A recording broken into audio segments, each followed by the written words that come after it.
సిలువలో ఆ సిలువలో ఆ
Hello.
హల్లెలూయా హల్లెలూయా. ఈ యొక్క శుభ శుక్రవారం దినమున ఆరాధనకు చేరి వచ్చిన ప్రతి ఒక్కరికి కూడా ప్రభు నామంలో వందనాలు తెలియజేస్తున్నాను. మనలందరినీ ఈ విధంగా ఈ దినము మందిరానికి తోడుకొచ్చిన ప్రభుకి కృతజ్ఞతలు తెలియజేస్తున్నాను. సమయంలో ఇంతవరకు మనం దేవుని కొన్ని పాటల ద్వారా స్తుతించాం. ఈ యొక్క దినము శుభ శుక్రవారం దినము యేసు ప్రభు శిలువలో మరణించిన దినాన్ని మనము జ్ఞాపకం చేసుకుంటున్నాం. ప్రపంచమంతటా కూడా ఈ యొక్క పర్వదినాన్ని మరి చేసుకుంటున్నట్టుగా మనకి తెలుసు. ప్రపంచ దేశాల్లో అత్యధికంగా మరి దేశాలు, క్రైస్తవ దేశాలు అయితేనేమి మరి ఇతర దేశాలైతే గుడ్ ఫ్రైడే, ఈస్టర్ని అలాగే క్రిస్మస్ పండుగల్ని జరుపుకుంటున్నటువంటి మరి జనసంఖ్య ఎక్కువగా మన క్రైస్తవులోనే ఉంది. అందుని బట్టి ప్రభువు ఉన్నారు. మరి ఇంకా అనేక మంది యేసు ప్రభు యొక్క మరణాన్ని, పునరుద్ధానాన్ని, ఆయన జన్మని మరి తెలుసుకోవలసిన వారంటే ఉన్నారు. అయితే ఏలోక సంబంధమైనటువంటి దేవత మనోనేత్రాలకు ఏం చేస్తుందంటే గుడ్డితనమును కవర్ చేస్తుంది. యేసు ప్రభుని చూడకోకుండా మన నేత్రాలకు ముందును అనేకమైనటువంటి విచిత్రమైనటువంటి విషయాలు ముందుకు తీసుకుని వస్తుంది. ఇదిగో ప్రభు యొక్క రాకడ సమీపం ఉందని మనందరికీ తెలుసు. యుద్ధాలు జరుగుతున్నాయి ప్రపంచంలో. మరి ప్రభు యొక్క ఈ దినంలో ప్రభు యొక్క మరణాన్ని కూడా మనం జ్ఞాపకం చేసుకున్నప్పుడు ఎంతో మంచిది. మనందరికీ కూడా ఇది దీవెనకరము. ఆ దినము యేసు ప్రభులు వారు గెత్సెమనే తోటలో మరి ఎంతో దుఃఖాక్రాంతులయ్యి ప్రార్థిస్తున్న సమయము. ఆ సమయంలో మరి ప్రధాన యాజకులైనటువంటి దాసులు యేసు ప్రభువుని పట్టుకుని తీసుకుని వెళ్ళడానికి అక్కడికి వచ్చి ఉన్నారు. ఆ యొక్క సందర్భాన్ని వచ్చి ఆయన తీసుకుని బంధించి తీసుకుని వెళ్ళి అది తీర్పు నిమిత్తమై అక్కడ ఇచ్చారు. యేసు ప్రభు సిలువుకి ఎక్కక ముందు, అప్పగించక ముందు ఆయన్ని కొన్ని అన్యాయపు తీర్పులు తీర్చి ఉన్నారని ప్రధాన యాజకుడైనటువంటి కైపా దగ్గరకు, అలాగే అధిపతి అయినటువంటి పొంతు పిలాతు దగ్గరకు, అలాగే హేరోదు దగ్గరకు మరలా పొంతు పిలాతు దగ్గరికి తీసుకురావడం, మరి ఆయన గురించి ఎన్ని అబద్ధ సాక్ష్యాలు పెట్టినా అవి నిలబడకపోవడం, అయినప్పుడు ప్రజలు ఊరుకొనుకోకుండా ఆయన సిలువ వేయమని కేకలు వేసినప్పుడు ఆ కేకలే తెలిసినాయి అంటండి.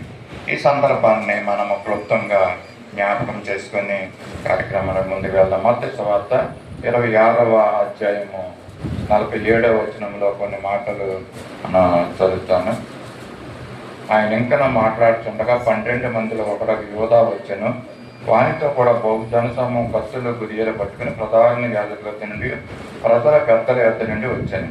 ఆయనను అప్పగించేవాడు నేను ఎవరిని ముద్దు పెట్టుకుందునో ఆయనే యేసు, ఆయనను పట్టుకున్నాడని వారికి గుర్తు చెప్పి వెంటనే యేసునతకు వచ్చి బాధకుడా నీకు శుభమని చెప్పి ఆయనను ముద్దు పెట్టుకొనెను. యేసు చెలికాడ నీవు చేయవచ్చినది చేయమని అతనితో చెప్పగా వారి దగ్గరకు వచ్చి ఆయన మీద పడి ఆయనను పట్టుకొనిది. ఇదిగో యేసుతో కూడా ఉన్నవారు ఒకరు చెయ్యి చాచి కత్తి దూచి ప్రధాన యాజకులను దాసుని కొట్టి వాని చెవి తెగనది. యేసు నీ కత్తి వరలో తిరిగి పెట్టుము, కత్తి పట్టుకున్న వాళ్ళందరూ కత్తి చేతనే నశించరు. ఈ సమయమున నేను నా తండ్రిని వేడుకొనని ఎడల ఆయన 12 సేనా వ్యూహముల కంటే ఎక్కువ మంది దూతలను ఇప్పుడు నాకు పంపుడని నీవు అనుకుంటున్నావా? నేను వేడుకొని ఎడల ఇలాగ జరగవలెనను లేఖనం ఎలాగ నెరవేరునని అతనితో చెప్పి ఆ గడిలోని యేసు జనసమూహం చూసి బందిపోటు దొంగ మీదకి వచ్చినప్పుడు కత్తులతోనూ గుదియలతోనూ నన్ను పట్టుకొని వచ్చితరా, నేను అనుదినము దేవాలయంలో కూర్చుండి బోధించుతున్నప్పుడు మీరు నన్ను పట్టుకొనలేదు, అయితే ప్రవక్తల లేఖనములు నెరవేరినట్లు ఇది ఎంతయో జరుగుతున్నదని చెప్పాను. అప్పుడు శిష్యులందరూ ఆయనను విడిచి పారిపోయారు. ఈ సందర్భము మనకు తెలిసిన విషయమే.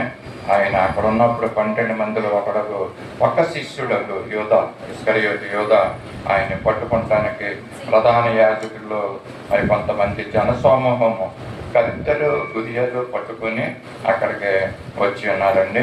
మరి ఆ విధంగా వచ్చి ఉన్న తర్వాత ఆయన్ని అప్పగించడానికి మరి ఆయన్ని అక్కడికి వచ్చి పట్టుకున్నట్లుగా ఇస్కరియోతు యోధా ముద్దు పట్టుకుని ఆయన్ని శుభమా అని చెప్పి ఆయనకు వచ్చి తెలియజేసినట్టుగా మనం చూస్తున్నాం. అక్కడ ఉన్నటువంటి వారు ఆయన పట్టుకుంటానికి వచ్చినారు. పట్టుకున్న తర్వాత మరి ఏం జరిగిందన్నదే మరి తీర్పులోకి ఈ సందర్భంలోకి వస్తుంది. కనుక దీని గురించి మనము కొన్ని మాటలు ఏ విధంగా యేసు ప్రభువుని ఆ యొక్క తీర్పు దగ్గరికి తీసుకువెళ్ళారు అన్న విషయాన్ని మనము ధ్యానించే ముందు చిన్న ప్రార్థన సహాయం తీసుకుందాం. దేవుని యొక్క మాట నిమిత్తం మనం ప్రార్థించుకుందాం. మనం వచ్చినటువంటి కేసీఆర్ సిస్టర్ ముందుకు వచ్చి కొంచెం ప్రార్థన చేయవలసిందిగా కోరుతున్నాం. ప్రార్థన చేసిన తర్వాత మరి వాక్యంలో నుంచి మాట్లాడండి.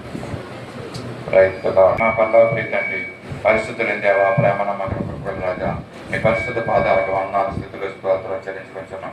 హృదయకాల సమయంలో మా తండ్రిని అప్పగింపబడిన ఆ యొక్క రాత్రి నిన్ను పట్టుకుని ఏ విధంగా నీవు తండ్రి ఆ తీర్పు నిమిత్తం నిలబెట్టి ఉన్నారో మేము జ్ఞాపకం చేసుకుంటున్నాం. మా తండ్రి ఇస్కరియోతు యోధా ఏ విధంగా అప్పగించాడో నిన్ను ప్రభావ మా తండ్రి మాకు శిష్యులు ఏ విధంగా నీ దగ్గర నుంచి పారిపోయారో ఆ విషయాన్ని కూడా మేము చదివి ఉన్నాం. అయితే ఏ విధంగా నీ నిమిత్తం అన్యాయపు తీర్పు తీర్చబడ్డదో దాన్ని మేము జ్ఞాపకం చేసుకుంటున్నాము ప్రభావ. అతన్ని మీరే పరిశుద్ధాత్మ పూర్ణుడిగా ఉండి ఈ మాటలు మాకు తెలియజేయమని కోరుతున్నాం. సహాయం చేయండి, కృపతో పెంచండి, మీరే మహిమ పొందమని. ఇక ప్రభా ఆటంక పరిస్థితులన్నింటినీ దూరపరచలేపరచండి. మీ ఎలక్ట్రిసిటీని స్వాధీనం ఉంచుకోండి, మైక్ సిస్టమ్ మీ స్వాధీనం ఉంచుకొని మహిమ గంత ప్రభావం మీరు ఆరోపించుకోమని కోరచ్చు. ఈ కొద్దినప్పుడు మా కొరకై తిరిగి రానున్న నజరేయుడైన యేసయ్య పరిశుద్ధ నామములో అడిగి వేడుకొంచున్నాం తండ్రి, ఆమేన్. ఈ సమయంలో మరి ఆ యొక్క గెత్సెమనే తోటలో యేసు ప్రభువును పట్టుకొని ఆయన్ని మరి ప్రధాన యాజకుడైన కైఫా యొద్దకు తీసుకెళ్తాను. మత్తయి సువార్త అదే చదువుకున్న భాగం 26వ అధ్యాయము 57వ వచనంలో ఈ మాటను మనము చూడవచ్చు. యేసును పట్టుకుని వారు ప్రధాన యాజకుడైన కైఫా యొద్దకు ఆయనను తీసుకొని పోగా అక్కడ శాస్త్రులను పెద్దలను కూడి ఉండేది. చాలమ్మా, ఇక్కడ యేసును పట్టుకుని వారు ప్రధాన యాజకుడైన కైఫా యొద్దకు ఆయనని తీసుకెళ్లారు. యేసు ప్రభుల వారిని ప్రధాన యాజకుడైన కైపా యొద్దకు ఆయన బ్రతికుండగా అనేక సార్లు ప్రధాన యాజకులు, శాస్త్రులు, పరిసయ్యులు అంటే మరి చాలా మంది ఆయనకు వ్యతిరేకంగా మరి ఆయన ఎప్పుడు పట్టుకుందామా అని చూస్తున్నారు తప్పుల కొరకు. మరి ఆ విధంగానే మరి ఆయన్ని ఈ యొక్క ఆఖరి దినము మరి యేసుప్రభు సిలువ వేసే దినము లక్షవారం రోజు రాత్రి ఆయన పట్టుకుని ఆయన ఎక్కడ తీసుకొస్తున్నాడంటే ప్రధాన యాజకునైనటువంటి కైపా దగ్గరికి ఆయన్ని తీసుకుని వస్తున్నారు. మరి ఇక్కడ మనకి తెలుసుకోవాల్సిన సందర్భం ఏంటంటే యేసుప్రభుని పట్టుకున్న తర్వాత ప్రధాన యాజకుని దగ్గరికే ఎందుకు తీసుకొస్తున్నారన్న మరి డౌట్ మనలో రావాలి. ఎందుకు ప్రధాన యాజకుని దగ్గరికి తీసుకొస్తున్నారంటే మనం ఒక వచనాన్ని మనం చదువుకోవాలి. యోహాను సువార్త 11వ అధ్యాయము 49వ వచనంలో మరి కొన్ని మాటలు ఇక్కడ ఉన్నాయి. 11వ అధ్యాయం యోహాను సువార్త. అయితే వారిలో కైపాను ఒకడు ఆ సంవత్సరము ప్రధాన యాజకుడయుండి మీకేమీ తెలియదు, మన జనమంతయు నశింపకుండినట్లు ఒక మనుష్యుడు ప్రజల కొరకు చనిపోవుట మీకు ఉపయుక్తమని మీరు ఆలోచించుకొనరని వారితో చెప్పాను. ఇక్కడ ప్రధాన యాజకుడు మరి యేసుప్రభు చనిపోక ముందే ఆ శిష్యులు ఆ యొక్క ప్రజలతోటి ఈ మాట చెప్తున్నాడు అంటండి. ఎందుకంటే ప్రధాన యాజకుడు ధర్మశాస్త్రాన్ని చదివినటువంటి ప్రధాన యాజకుడు, ఆయనకి శాస్త్రాలు తెలుసు అంటే పరిశోధించినటువంటి వాడు, మరి ధర్మశాస్త్రము పూర్తిగా తెలిసినటువంటి ప్రధాన యాజకుడైనటువంటి కైప అది చదివికుని దాంట్లో ఉన్నటువంటి మాటలు తెలుసుకుని మరి అక్కడ ఉన్నటువంటి మనుషులతో ఏం చెప్తున్నాడంటే మన జనమంతయు నశింపకుండునట్లు ఒక మనుష్యుడు ప్రజల కొరకు చనిపోవుట మీకు ఉపయుక్తమని మీరు ఆలోచించగలరా అని మరి ప్రధాన యాజకుడు చెప్తున్న మాట ఇక్కడ మనం చూస్తాం. ఎందుకంటే ఈ ప్రధాన యాజకుడు ఈ విధంగా చెప్పాడు, తానే ఇలాగ చెప్పలేదు కానీ ఆ సంవత్సరము ప్రధాన యాజకుడే గిండెను కనుక యేసు ఆ జనము కొరకు మాత్రమే కాక చెదిరిపోయిన దేవుని పిల్లలను ఏకముగా సమకూర్చుటకును చావనై ఉన్నాడని ప్రవచించాను. ఈ మాటలు మనం చాలా ప్రవచనాలు మనం విన్నామండి. మరి పరిశుద్ధ గ్రంథంలో, పాత నిబంధన గ్రంథంలో అనేక మంది ప్రవక్తలు మనం చూస్తున్నాం. దావీదు, మోసే, మరి యొక్క ఇర్మియా, హెచ్కేలు, దానియేలు వీళ్ళందరూ కూడా ప్రవక్తలే. మలాకి వరకు కూడా అనేకమైన ప్రవచనాలు ప్రవచించారు. మరి ఆ ప్రవచనాలు నెరవేరినాయి కూడా. కానీ ప్రధాన యాజకుడైనటువంటి కైపా కూడా ప్రవచిస్తాడా అంటే ఎప్పుడైనా విన్నామండి మాట ప్రధాన యాజకుడు ప్రవచించిన ప్రవచనం గురించి. కానీ ఇక్కడ రాయబడ్డ ఉన్నదండి యోహాను సువార్తలో యేసు ప్రభు గురించి ఆయన కూడా ప్రవచించాడండి.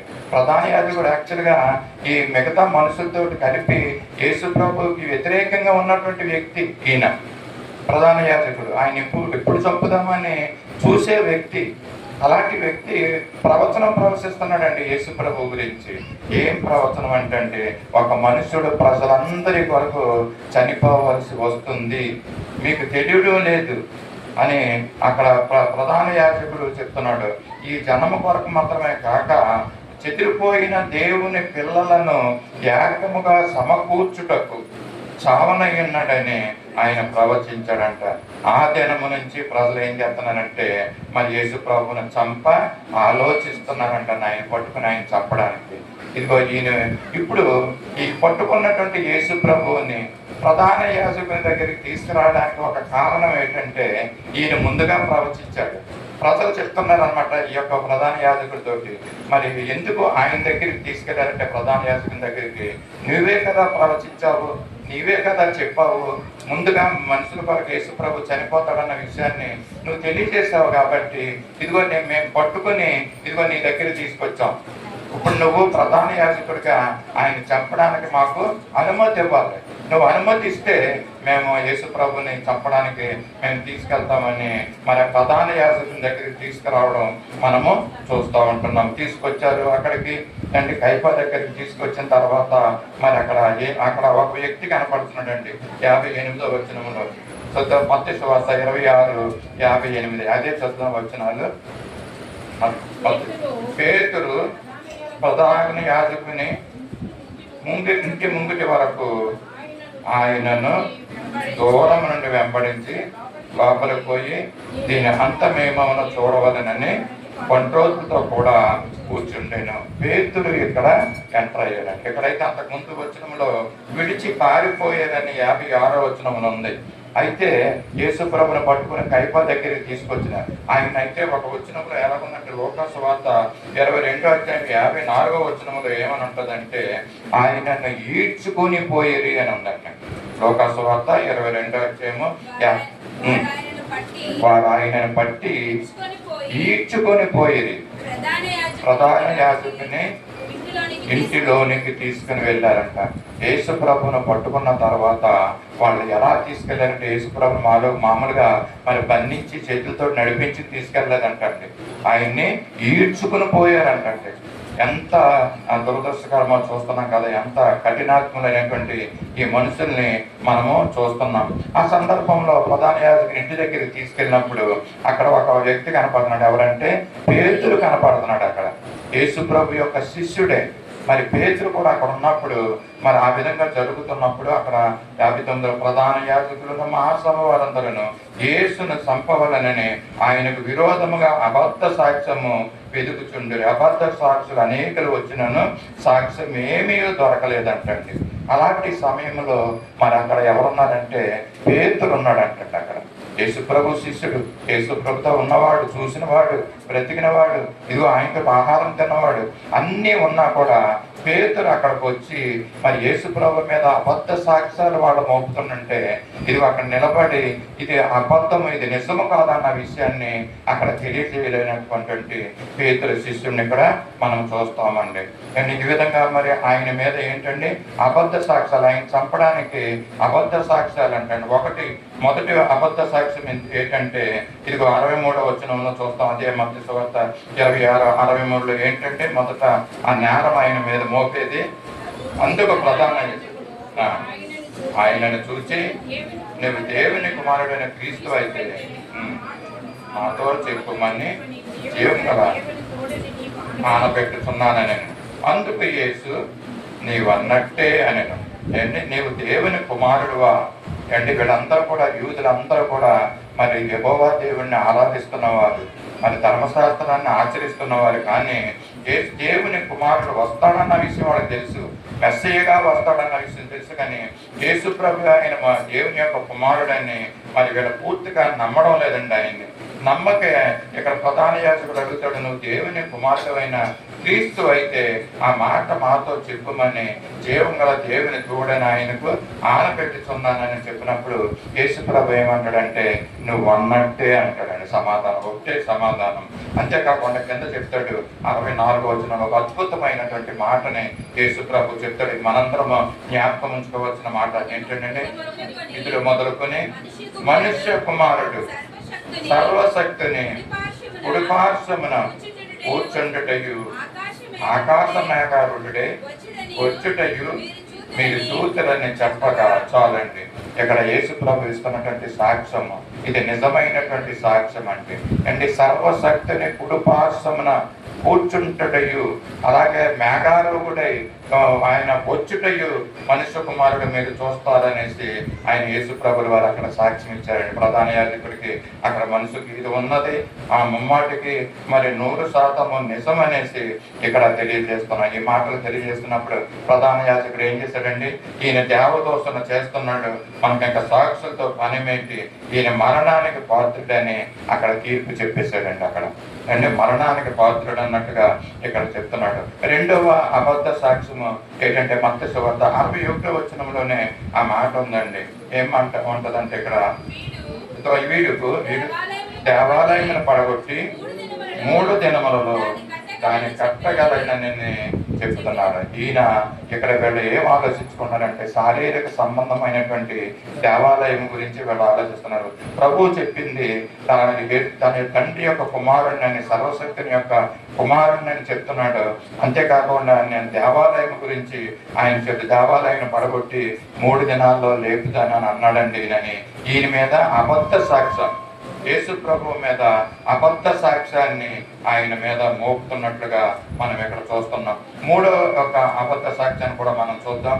లూకాసు సువార్త 23వ అధ్యాయము 1-2 వచనాల్లో ఏమంటాడంటే, అంతటా వారందరూ లేచి ఆయనను తీసుకుని పోయి ఇతడు మా జనముల తిరుగుబడ రేపుచు కైసరునకు అవును తానే క్రీస్తుని ఒక రాజని చెప్పగా నేను వింటుమని ఆయన మీద నేరము మోపాలండి. యేసు ప్రభు మీద మోపిన మరొక నేరం ఏంటంటే ఈయన రాజు అని చెప్తున్నాడు అని అన్నాను. అంటే ఆయన రాజ్యం ఏలోక రాజ్యం కాదు, అది దైవ రాజ్యం అన్న సంగతి వాళ్ళకి అర్థమవడం లేదు. ఆయన చెప్పింది దేవాలయం పడగొట్టి 3 దినాల్లో లేపుతానన్నది ఆయన శరీరం గురించి చెప్పాడన్న విషయాన్ని వాళ్ళు గ్రహించడం లేదండి. పైపెచ్చి వాళ్ళు ఏమి నేరము మోపారంటే, ఇదిగో ఈయన తిరుగుబాటు చేస్తున్నాడు అన్న విషయాన్ని కూడా వాళ్ళు ఈ యొక్క 3 అబద్ధ సాక్ష్యాలు మరి ఆయన మీద లేపినట్లుగా చూస్తున్నాం. ఈయన ఏం చేశాడంటే, ఇంకా ఆఖరికి మరి ఈయన పిలాతు దగ్గరికి వెళ్ళిన సందర్భం మీదండి, కైఫా దగ్గర నుంచి కదా, ఆయన ఏం చేశాడంటే హేరోదు దగ్గరికి పంపించాడండి. ఎందుకంటే ఈయన గలిలయ వాడని తెలుసుకున్నాడు. ఆ విషయాన్ని మనము లూకాసు సువార్త 23వ అధ్యాయము 1-2 వచనాల్లో మన ఆ మాటను మనం చూస్తాం. లూకాసు సువార్త 23.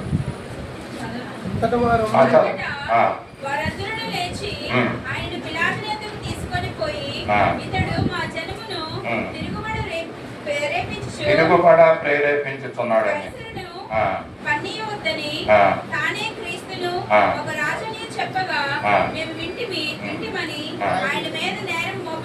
చాలండి. ఇక్కడ ఈ పిలాతు దగ్గరికి రావడం, పిలాతు మీద ఈ యొక్క అబద్ధ సాక్ష్యాలన్నీ గురించి చెప్పిన తర్వాత ఈయన గలిలయ వాడని మరి ఆయన పిలాతు తెలుసుకుని ఆయన ఏం చేశాడంటే, గలిలయ ప్రాంతం హేరోదు అండర్లో ఉంటుందండి, ఆయన అండర్లో ఉంటుంది కనుక హేరోదు దగ్గరికి పంపిస్తానని చెప్పి మరి హేరోదు దగ్గరికి పంపించడం జరుగుతుంది. వీళ్ళిద్దరూ యాక్చువల్గా పిలాతు హేరోదు శత్రువులండి. వాళ్ళు ఒకరికొకరు పొసగదు. ఇంత శత్రువులు అయినప్పటికీ కూడా మరి ఎందుచేత యేసు ప్రభువుని హేరోదు దగ్గరికి పంపించాడు అంటే, మరి ఆయన గలిలయ వాడని కాబట్టి అక్కడికి పంపించడం మనము చూస్తూ ఉంటున్నాము. ఆ దినాన్ని మరి ఆయన కూడా మరి హేరోదు కూడా ఆయన్ని మరి విచారించడం జరుగుతుంది. మరి ఆయన కూడా విచారించినప్పుడు ఆయనకి ఏ విధమైనటువంటి తప్పులు యేసు ప్రభువులో కనపడడం మనము చూస్తూ ఉంటున్నాము. కానీ ఇక్కడ ఒక ఆశ్చర్యకరమైనటువంటి సందర్భం జరిగిందండి. ఏంటంటే హేరోదు పిలాతు వీళ్ళిద్దరూ కూడా శత్రువులై ఉన్నారు. యాక్చువల్గా తీర్పు ఎవరికంటే యేసు ప్రభువుకి ఇక్కడ తీర్పు జరగాలి. కానీ ఇక్కడ ఏమవుతుందంటే ఈ యొక్క 12వ వచనంలో 23 లూకా 12వ వచనంలో ఏం చూస్తామంటే, అంతకుముందు హేరోదును పిలాతును ఒకరినొకరు శత్రువులై ఉండి ఆ దినమునే ఒకరినొకడు మిత్రులుగా అయిపోయారంట. అంటే యేసు ప్రభు ఆయన బ్రతుకున్నంత కాలము కూడా ఇదిగో 3.5 సంవత్సరాల సువార్త చేయడం, అనేకమైనటువంటి స్వస్థత కార్యాలు చేయడమే కాకుండా దెయ్యాలని వెళ్ళగొట్టడమే కాకుండా ఇదిగో ఆఖరి సమయంలో కూడా ఇదిగో ఆ యొక్క తీర్పుగా అప్పగించబడినటువంటి సమయంలో కూడా ఇద్దరు శత్రువుల్ని మిత్రులుగా చేశాడండి యేసు ప్రభు. తీర్పు యేసు ప్రభువు జరుగుతున్నట్టే ఇక్కడ మరి యొక్క శత్రువులు మిత్రులుగా మార్చబడినటువంటి పరిస్థితిని హేరోదు పిలాతు గురించి ఇక్కడ మనం చూస్తాము. తర్వాత హేరోదు ఏం చేస్తాడంటే, ఆయన వల్ల ఏమీ కాక మరలా తిరిగి పిలాతు దగ్గరికి పంపించడం మనం చూస్తూ ఉంటాం. అధికారి అయినటువంటి పిలాతు దగ్గరికి యేసు ప్రభువు వారు రావడం మనం అక్కడ చూస్తాం. ఇక్కడ పంపిస్తున్నప్పుడు మరి పిలాతు అంటాడు, ప్రజలు తిరుగుబడినట్లు చేయుచున్నాడని మీరు ఈ మనుషుని నీ అద్దెకి తెచ్చితే, ఇదిగో నేను మీ ఎదుట ఇతనిని విమర్శింపగా మీరు ఇతని మీద మోపిన నేరములో ఒక్కటైనను నాకు కనబడలేదు, ఏ రోజునకు కూడా కనపడలేదని పిలాతు చెప్తున్నాడండి. ఏ రోజు అతను మా అద్దెకు తిరిగి పంపిన కదా, ఇదిగో మరణమునకు తగినది ఏది ఇతడు చేయలేదు కాబట్టి నేను ఇతనికి శిక్ష ఇచ్చి విడుదల చేయదనని వార్త చెప్పగా వారందరూ వీటిని చంపి మాకు బరబ్బను విడుదల చేయమని కేకలు వేశారంటండి. ఇక్కడ చూస్తారు కదా, మరి యొక్క బరబ్బ బందిపోటు దొంగ అయినటువంటి ఇదిగో పట్టణంలో అల్లరి జరుగుతున్న అల్లరి నిమిత్తము మరి ఆయన్ని గొడవ నిమిత్తం ఆయన అరెస్ట్ చేశారండి. అటువంటి బరబ్బాని విడుదల చేసి యేసు ప్రభుని సిలువ వేయమని అక్కడ ప్రజలు కోరుకుంటాం మనము చూస్తున్నాం. మత్తయి సువార్త 27:15 జనులు కోరుకుని ఒక ఖైదీని విడుదల చేయక అధిపతికి అక్కడ వాడుక అంటండి. ఆ విధంగా మరి అధిపతిని విడుదల చేయన, ఆ యొక్క బరబ్బాను విడుదల చేయనని అడిగినప్పుడు వాళ్ళు మాకు బరబ్బాను విడుదల చెయ్యి, యేసు ప్రభుని విడుదల చెయ్యొద్దు అని వాళ్ళ కేకలు వేస్తే ఆ కేకలు వేసి గెలిచినట్టుగా మనం చూస్తూ ఉంటున్నాము. ఇంకొక సందర్భం ఇక్కడ జరిగింది ఏంటంటే జ్ఞాపకం చేసుకుందాం. మత్తయి సువార్త 27:19 ఏమనుంటుందంటే పిలాతు యొక్క ఆఖరు తీర్పు తీరుస్తున్నాడండి యేసు ప్రభుని. ఒక్క నిమిషం అమ్మ. ఆఖరు తీర్పు తీర్చి ముందు మరి ఆయన జరిగిన సందర్భం ఏంటంటే ఆయన యొక్క భార్య, పిలాతు యొక్క భార్య మరి ఆయన దగ్గరికి వచ్చి ఒక మాట చెప్తుంది. ఆ విషయాన్ని మనం మత్తయి 27:19 జ్ఞాపకం చేసుకుందాం. చదవనప్పుడు ఆయన అప్పగించడని అతను ఎరిగి ఉండేది. అతను న్యాయపీఠం మీద కూర్చుండి ఉన్నప్పుడు అతని భార్య నువ్వు అతని నీతిమంతుని జోలికి పోవద్దు, ఈ ప్రొద్దునే ఆయనను గూర్చి నా కలలో బాధపడుతునని వర్తమానము పంపాను. ఇదండి అధిపతి అయినటువంటి పొంతు పిలాతు మరి న్యాయాన్ని తీర్చుకున్నాడు అంటే ఇక్కడ యేసు ప్రభు గురించి. ఆ న్యాయం తీర్చేటప్పుడు మరి ఆయన భార్యకు కూడా ఆ రాత్రి మరి కలలో వచ్చి యేసు ప్రభు మరి ఎంతో కలవరం చెందినట్లుగా ఆమె మరి ఈయన దగ్గరికి వచ్చి, పొంతు పిలాతు దగ్గరికి వచ్చి తెలియజేస్తున్న మాటలు మరి ఈ రాత్రి నేను ఆయన గురించి ఆ నీతిమంతుని జోలికి నువ్వు పోవద్దు అని ఆయన చెప్పినప్పుడు ఆయన ఏం చెప్తున్నాడంటే ఇంకా అలగలు ఎక్కువైతుంది. సిలువ వేయమని కేకలు వేస్తున్నంటే మరి అప్పటికి ఏం చేశాడంటే ఆ యొక్క పొంతు పిలాతు ఆఖరుగా అధిపతి అయినటువంటి వారి ఈ నీతిమంతుని రక్తమును కూర్చి నేను నిరాపరాధిని అని ఇంకా మీరు ఆయన చాలా ప్రయత్నం చేశాడండి. యేసు ప్రభుని ఏ విధంగా ఆయన విడుదల చేయడానికి ప్రయత్నం చేశాడు ఆయన అధిపతిగా ఉండి. కానీ ఆయన యొక్క మాట అక్కడ చల్లనవలేదండి అక్కడ ప్రజలు. మరి ఆ వారి యొక్క కేకలే గెలిచినట్లుగా మనము చూస్తూ ఉంటున్నాము. ఆయన ఏం చేశాడంటే ఈ నీతిమంతుని కూర్చి మరి నేను నిరాపరాధినని మరి అక్కడ నీళ్లు తెచ్చుకుని ఆయన యొక్క చేతులు కడుక్కున్నటువంటి సందర్భాన్ని మనము చూస్తున్నాం. ఆయన నీతిమంతుడేగానే ఉండి ఇదిగో అనీతిమంతులైన మన నిమిత్తము, అన్యాయవంతులైనటువంటి మన నిమిత్తము ఆయన అన్యాయపు తీర్పు తీర్చాడండి. అక్కడ తీర్చబడ్డాడు.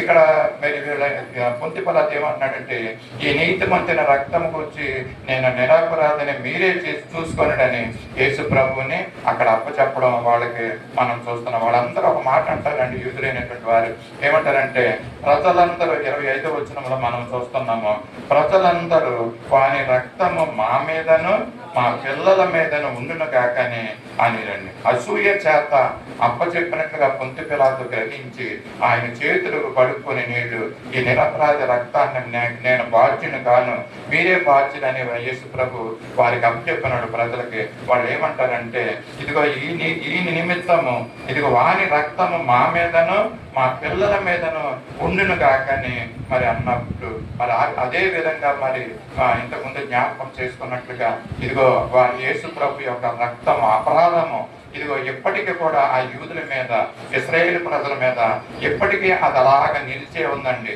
వారికి అంతగాని ఎడతెగనటువంటి యుద్ధాలు, ఎంతో చిన్న దేశం అయినప్పటికీ కూడా ఇదిగో ప్రపంచ దేశాలతో యుద్ధము చేస్తూ ఉంటుంది.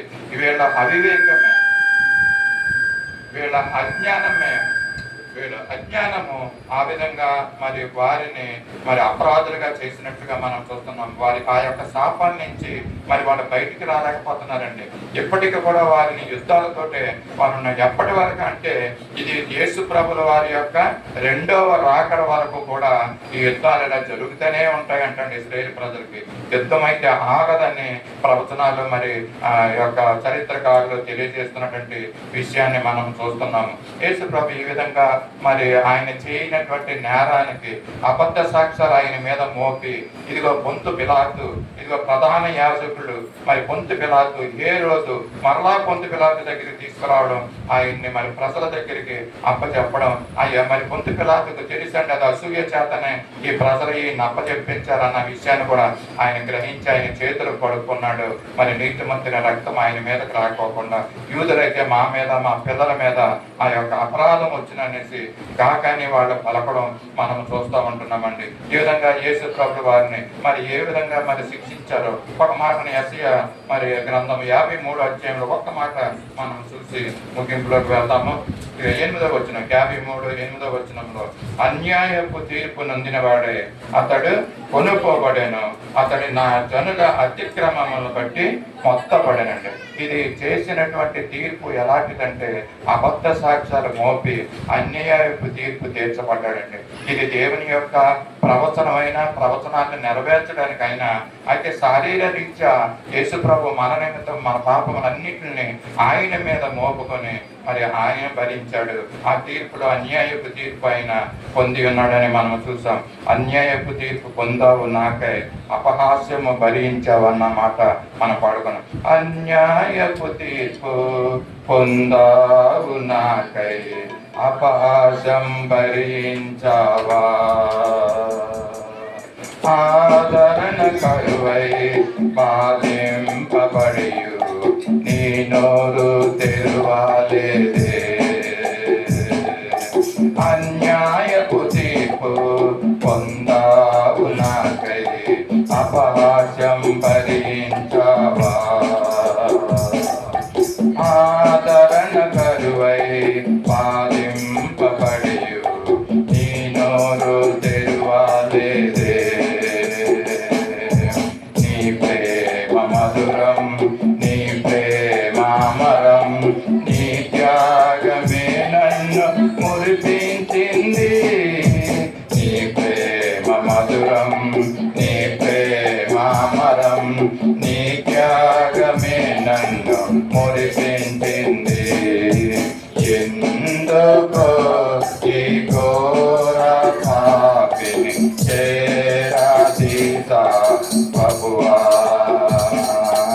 ఏముంది నాలో ఏ పరిశుద్ధత లేదే, అయినా నన్ను ప్రేమించితివి. ఎందుకో ఈ ఘోర పాపిని చేరాదీసావు ప్రభువా, ఏముంది నాలో ఈ పరిశుద్ధత లేదే, అయినా నన్ను ప్రేమించితివే. హల్లెలూయా, హల్లెలూయా. అన్యాయపు తీర్పు పొంది ఆయన ప్రజలకు సిలువుకి అప్పగించాడు. మరి మిగతా సిలువు మీద ఎక్కిన తర్వాత ఆయన పలికిన 7 మాటల్ని మనం ఒక్కొక్క మాటగా మనము ధ్యానం చేసుకున్నాం సమయంలో. మరి ఆంధ్ర క్రైస్తవ కీర్తన నుంచి 196వ